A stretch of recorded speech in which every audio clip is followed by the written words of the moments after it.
സത്യം പറഞ്ഞാൽ ദീപയുടെ ഈ ഒരു ഷോർട്ട് സ്റ്റോറി കേൾക്കുമ്പോഴേ ഞാൻ ആലോചിക്കുന്നത് ഇത് കാണുന്ന വീട്ടമ്മമാർക്കൊക്കെ വലിയൊരു മോട്ടിവേഷനാണ്. കാരണം ഒത്തിരി പേരുടെ ആഗ്രഹമായിരിക്കും ഇങ്ങനെയൊക്കെ ചെയ്യുക, പക്ഷെ ഒരുപാട് സാഹചര്യങ്ങളൊക്കെ പേടിച്ചിട്ട് ആ സ്റ്റെപ്പ് എടുക്കില്ല. അല്ലെങ്കിൽ ഇതുപോലെ ഒന്ന് ക്ലിക്ക് ആവാതിരിക്കുമോ എന്ന് പേടിച്ച് വീണ്ടും അത് വേണ്ടാന്ന് വെക്കുന്നത്. പക്ഷെ അത് നമ്മുടെ സാറ്റിസ്ഫാക്ഷൻ ആണ്, നമ്മുടെ സന്തോഷമാണ് വലുത് എന്ന് കരുതി പ്രയോറിറ്റൈസ് ചെയ്തിട്ടും ഒരു റിസൾട്ട് പിന്നെ ഉണ്ടാവും. അതെ, കാരണം ഡെഫിനറ്റ് ആയിട്ടും. കാരണം നമ്മൾ ഇത് എപ്പോ നമുക്കൊരു ഇതിനകത്ത് ഇൻകം വേണം എന്നുള്ള ഒരു പോയിന്റിൽ മാത്രം നിൽക്കാണ്ട് ഇതിൽ നിന്ന് കിട്ടുന്ന സന്തോഷം അതിന് ഫസ്റ്റ് പ്രയോറിറ്റി കൊടുക്കുമ്പോഴത്തേക്കും ബാക്കിയുള്ളത് പുറകെ വന്നോളും. തീർച്ചയായിട്ടും തീർച്ചയായിട്ടും. അപ്പൊ എനിക്ക് തോന്നുന്നു നമ്മുടെ എക്സോ ലഞ്ച് ബോക്സിന് പറ്റിയ ഒരു പെർഫെക്റ്റ് ഗസ്റ്റ് തന്നെയാണ് നമ്മുടെ ഇത്തവണത്തെ എക്സോ ലഞ്ച് ബോക്സ് കോൺടെസ്റ്റ് വിന്നർ. അപ്പൊ എന്തായാലും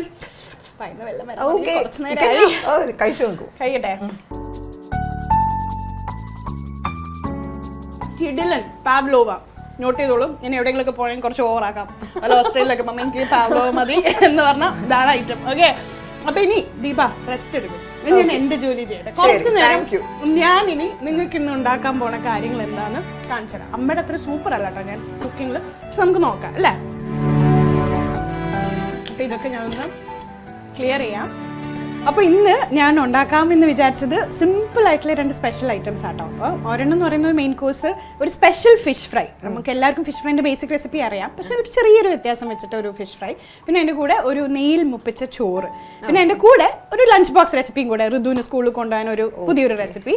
പിന്നെ വീണ്ടും ദീപയുടെ അതായത് എക്സോ ലഞ്ച് ബോക്സിൻ്റെ കോൺടെസ്റ്റ് വിന്നറിൻ്റെ റെസിപ്പി നിങ്ങൾക്ക് എല്ലാവർക്കും അറിയണ്ടേ. അപ്പം അത് ദീപ തന്നെ വീണ്ടും ഉണ്ടാക്കുന്നതായിരിക്കും. അപ്പോൾ ഫസ്റ്റ് നമുക്ക് നമ്മുടെ ഫിഷ് ഫ്രൈ സ്റ്റാർട്ട് ചെയ്യാം. എന്തായാലും ഇതൊക്കെയാണ് അതിനാവശ്യമുള്ള കാര്യങ്ങൾ. അപ്പം നമ്മൾ സാധാരണ മുളക് പൊടി, മഞ്ഞൾപ്പൊടി, ഉപ്പ് ഇത് മാത്രമല്ലേ ഇട്ടിട്ട് സാധാരണ ഫിഷ് ഫ്രൈ ചെയ്യുന്നുള്ളൂ. ഇതിനകത്ത് നമ്മൾ മുളക് പൊടി യൂസ് ചെയ്യത്തില്ല. നേരെ മറിച്ച് നമ്മൾ ഈ പച്ചമുളകും പിന്നെ പുദീന ആൻഡ് കൊറിയാൻഡർ ലീവ്സ് മല്ലിയില എടുത്തിട്ട്, ഷാലറ്റ്സ് എടുത്തിട്ട്, ചെറിയുള്ളി, ജിഞ്ചർ, ഗാർലിക്, ലെമൺ, ആകെ പൊടി എന്ന് പറയുന്നത് നമ്മൾ ജസ്റ്റ് കുറച്ച് ഉപ്പും പെപ്പറും പിന്നെ ഇച്ചിരി മഞ്ഞൾപ്പൊടി മാത്രമേ യൂസ് ചെയ്യത്തുള്ളൂ. നമുക്ക് ഏത് ഫിഷും യൂസ് ചെയ്യാം. പോംഫ്രെറ്റ് യൂസ് ചെയ്യാം, നെയ്മീൻ യൂസ് ചെയ്യാം. ഞാനിവിടെ നെയ്മീനാണ് എടുത്തേക്കുന്നത്. ഇത് പൊള്ളിച്ചിട്ടും അല്ലാണ്ടൊക്കെ നമുക്ക് ഈ റെസിപ്പി യൂസ് ചെയ്യാം. നമ്മളൊരു പ്രോപ്പർ പാൻ ഫ്രൈ രീതിക്കാണ് ചെയ്യുന്നത്. നമുക്ക് ഫിഷ് ഇഷ്ടമാണോ? ഇന്ന് കുഴപ്പമില്ലല്ലേ, ഇന്ന് നല്ലോണം ഇഷ്ടപ്പെടും.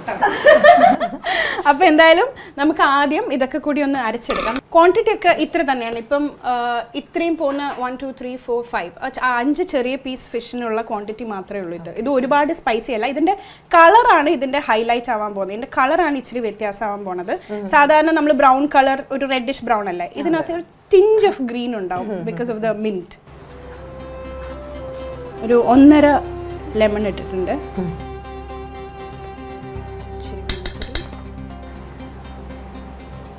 ഓൾറെഡി പച്ചമുളകിൻ്റെ ഇച്ചിരി എരിവുണ്ടാവും. അപ്പൊ നമ്മുടെ മാരിനേഷൻ ഉള്ളത് റെഡിയായി.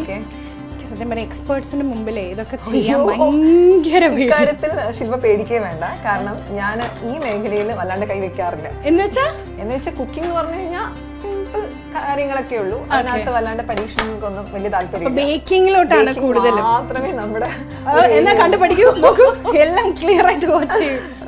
ഇതാരും ചെയ്യാത്തൊരു സ്പെഷ്യൽ ഐറ്റമാണ് ആക്ച്വലി ആണ് കേട്ടോ. കാരണം ഇത് നമ്മൾ സാധാരണ ചോറിൻ്റെ കൂടെ കഴിക്കുന്നതിനെക്കാട്ടിലും ഇതുപോലെ നെയ്യിൽ മുപ്പിച്ച ചോറ് പോലെ നെയ്ച്ചോറ് ഇതിൻ്റെയൊക്കെ കൂടെ കുറച്ചും കൂടിയും രസമായിരിക്കും ഇത് കഴിക്കാൻ വേണ്ടിയിട്ട്. ബിക്കോസ് അത്ര സ്പൈസി ആയിരിക്കില്ല. ഒരു പ്രത്യേക കുട്ടികൾക്കൊക്കെ കഴിക്കാം. നമ്മള് ഭയങ്കര ക്വയറ്റ് ആണോ പൊതുവേ?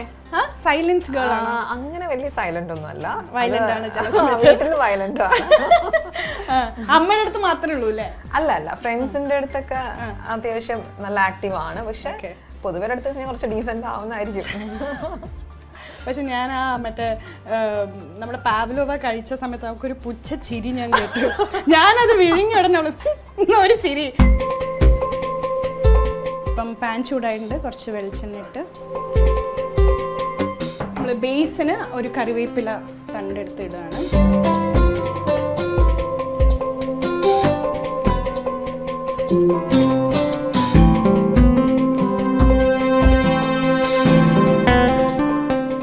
അപ്പം ഫിഷ് റെഡി ആയിട്ടുണ്ട് നമ്മുടെ. നമുക്ക് സെർവിങ് പ്ലേറ്റിലോട്ട് മാറ്റിയിട്ട് പെട്ടെന്ന് തന്നെ ഇതിൻ്റെ കൂടെയുള്ള റൈസ് ഉണ്ടാക്കാം.